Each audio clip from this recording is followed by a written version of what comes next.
Bonjour à tous, j'espère que vous allez bien. On se retrouve pour le 51e épisode des Titans du Monsterverse. Aujourd'hui, je vais vous parler des créatures inconnues de Skull Island. Donc d'abord, nous avons les fourmis géantes. Donc alors, ces fourmis géantes sont mentionnées dans Kong Skull Island par Hank Marlowe. Et donc, alors, à part cette mention, on sait a priori pas à quoi elles ressemblent, mis à part que ce seraient des fourmis qui seraient bien plus grandes que la normale, si on en croit les dires de Hank Marlowe.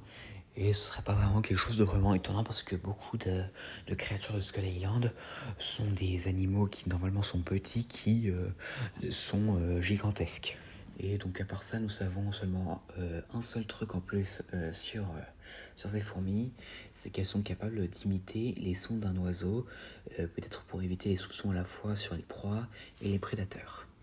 Et pour ce qui est de leur destin, quand la tempête de Ghidorah est arrivée sur l'île, il ne serait pas surprenant qu'elles aient creusé pour rejoindre la Terre creuse. Deuxième créature, les Triceratops. Alors vous allez me dire, il y a des Triceratops sur Skull Island?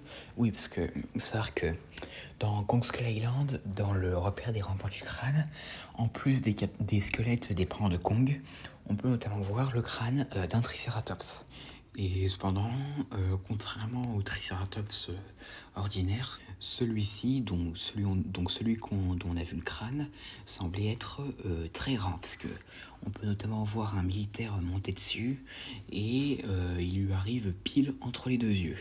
Et donc, et cependant, même si on n'en a jamais vu, il n'est pas expliqué ou confirmé s'il y avait encore des Triceratops sur l'île à l'époque de Kong Skull Island ou à l'époque de la tempête de Ghidorah quand cette dernière est arrivée sur l'île.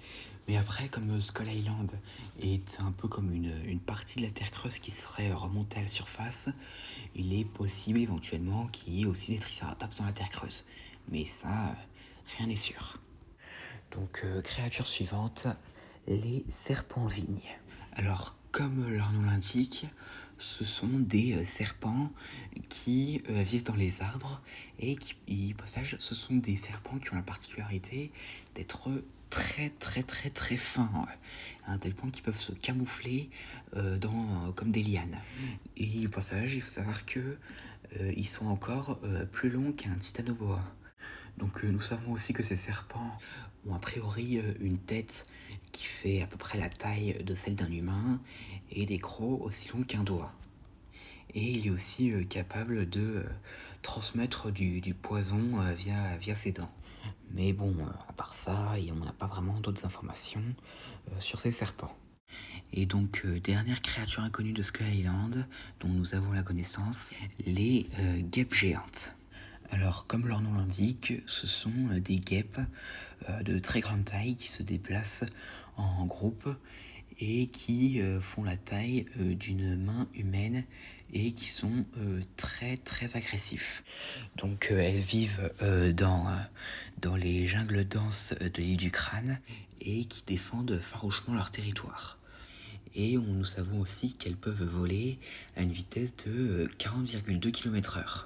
Et elles peuvent aussi se servir de leur dard pour empaler ses proies ou ses adversaires.